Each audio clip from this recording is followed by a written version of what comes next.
Millions of fans watched the Baltimore Colts win a Super Bowl in the 1970s, anchored by the greatest quarterback the league had ever produced and a defense nobody wanted to face. Then, in the middle of the night on March 29th, 1984, the team's owner loaded the entire franchise onto a fleet of Mayflower moving trucks and drove it to Indianapolis before the city of Baltimore even woke up to stop him. The Colts that built that era's identity never got a proper goodbye. Neither did most of the men who built it. A hand too damaged to hold a coffee cup. A brain donated to science after a lifetime of being called Mad Dog. A body found dead from a diet pill overdose after 20 years of chasing a second act in Hollywood. This is where the 1970s Baltimore Colts really ended up.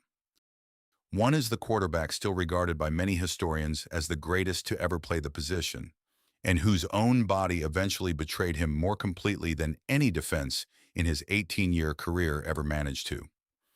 Johnny Unitas led Baltimore to 3 NFL championships and a win in Super Bowl V, throwing a touchdown pass in a record 47 consecutive games and finishing his career with 290 touchdown passes, a mark that stood as the standard for the position for decades.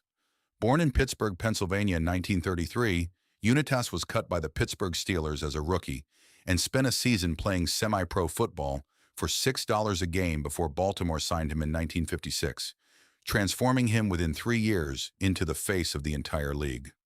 A brutal hit to his throwing elbow against Dallas in a 1968 preseason game caused nerve damage that never fully healed, and by his final years he had lost so much strength and feeling in his right hand that he could no longer button a shirt, hold a coffee cup, brush his teeth, or sign an autograph without visible difficulty.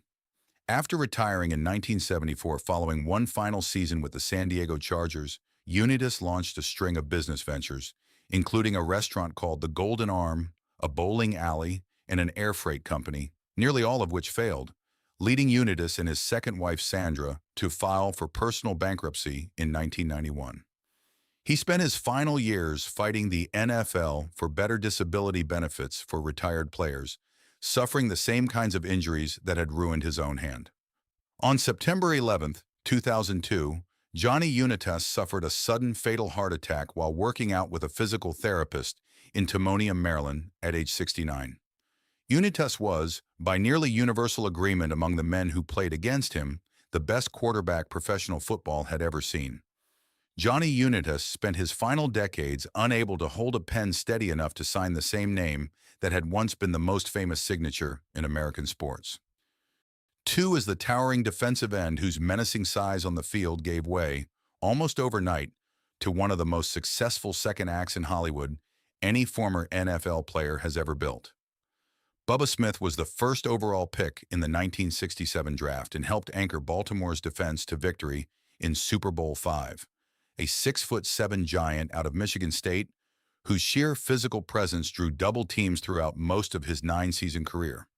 Born in Beaumont, Texas in 1945, Smith retired in 1976 and transitioned almost immediately into acting and advertising, becoming one of the most recognizable faces of the era's Miller Lite commercials, before landing the role that made him a household name to an entirely new generation. The gentle, soft-spoken officer Moses Hightower in 6 Police Academy films throughout the 1980s and 1990s. Fellow cast member Steve Guttenberg later said Smith's generosity was far larger than his physical stature, a description that stuck with fans who only ever knew him from the comedies. On August 3, 2011, Smith was found dead at his home in the Baldwin Hills neighborhood of Los Angeles by a caretaker at age 66. The Los Angeles County Coroner's Office determined the cause of death was acute intoxication from phentermine, a weight loss drug, complicated by underlying heart disease and an enlarged heart. Years later, researchers at Boston University's CTE Center confirmed that Smith's donated brain showed stage 3 chronic traumatic encephalopathy. Bubba Smith terrified opposing quarterbacks for nearly a decade before becoming one of football's most beloved comedic actors.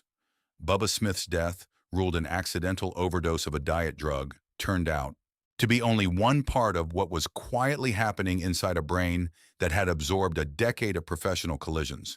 If Bubba Smith's story is the one that surprised you, hit subscribe, because the next man on this list is remembered for tackling a fan not an opposing player, and the violence underneath that famous highlight turned out to run much deeper than anyone realized at the time. 3 is the linebacker, nicknamed Mad Dog, whose most famous play in 14 NFL seasons wasn't a tackle on an opposing player at all, but on a drunken fan who made the mistake of running onto his field. Mike Curtis intercepted a pass in the final minutes of Super Bowl V to set up Baltimore's game-winning field goal and made 4 Pro Bowls anchoring the Colts' defense through the early 1970s. Born in Washington, D.C. in 1943, Curtis became a Baltimore folk hero on December 11, 1971, when an intoxicated fan ran onto the field during a game against Miami and scooped up the football, prompting Curtis to break from the huddle and level the man with a violent blindside hit, later explaining flatly that the fan had been invading my place of business. He played through the 1975 season before a knee injury ended his run in Baltimore, and he spent his post-football years largely out of the spotlight. As Curtis aged, his family began noticing serious memory loss, and after his death, they donated his brain to the Brain Injury Research Institute, specifically to aid ongoing research into chronic traumatic encephalopathy. Mike Curtis died on April 20th, 2020, in St. Petersburg, Florida, at age 77, with reporting later confirming the cause as complications from CTE.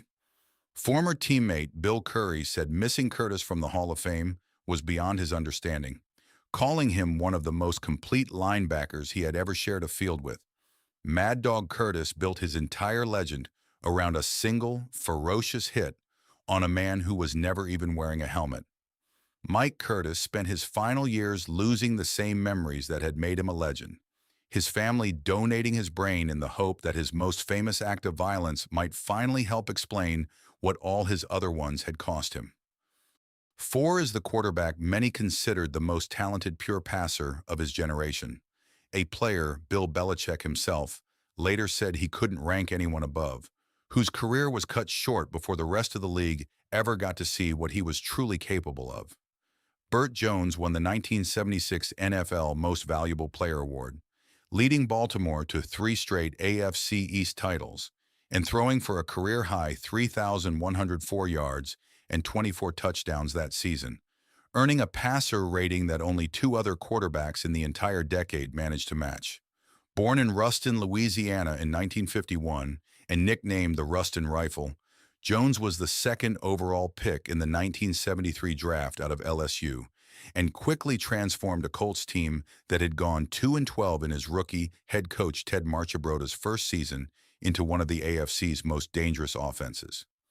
A shoulder injury in 1978 sidelined him for most of 2 seasons, and after briefly returning in 1980 and 1981, a serious neck injury with the Los Angeles Rams in 1982 ended his career entirely at age 30, keeping him from ever reaching the full Hall of Fame caliber ceiling that former general manager Ernie Accorsi and rival coaches alike believed he was capable of.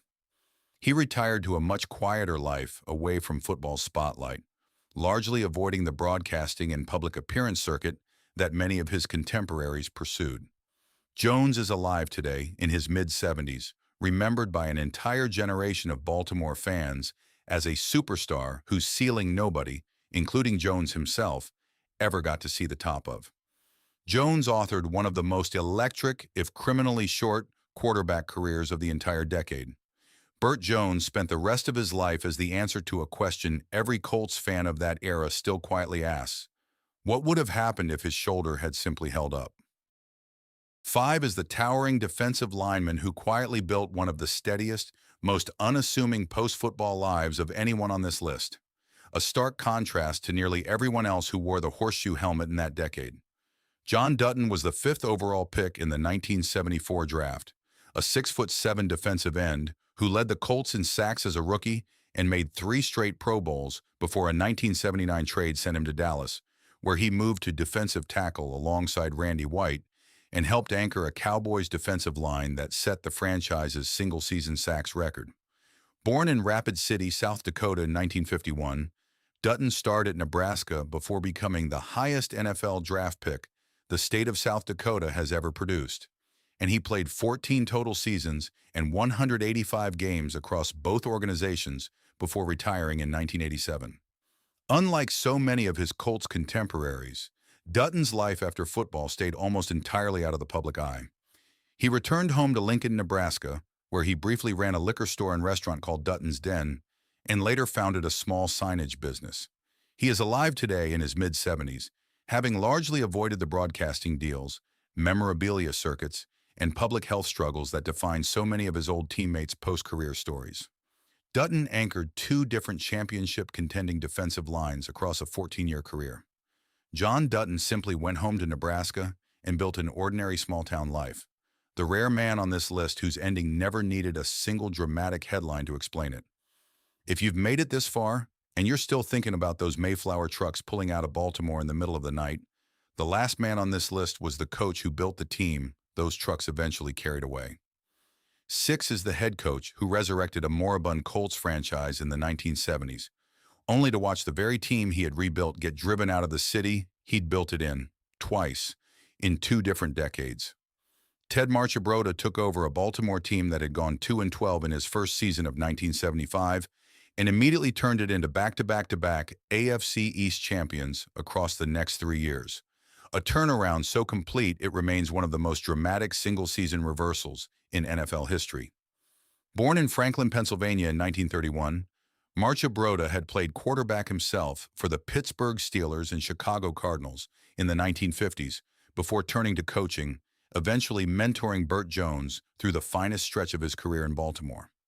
He was fired after the 1979 season following 2 losing years and largely stepped away from the Colts organization entirely by the time owner Robert Irsay moved the franchise to Indianapolis under cover of darkness in March of 1984, a decision that stunned and enraged the city of Baltimore and remains one of the most bitter franchise relocations in American sports history.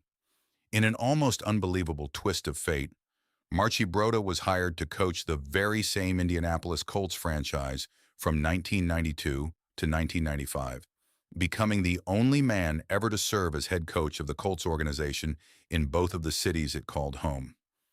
Ted Marchibroda died on January 16, 2016, at his home in Weems, Virginia, at age 84. Marchibroda built the Colts back into contenders once in Baltimore, and was later asked to do the exact same job all over again in a city that had only existed as their home because of his own former team's abrupt departure.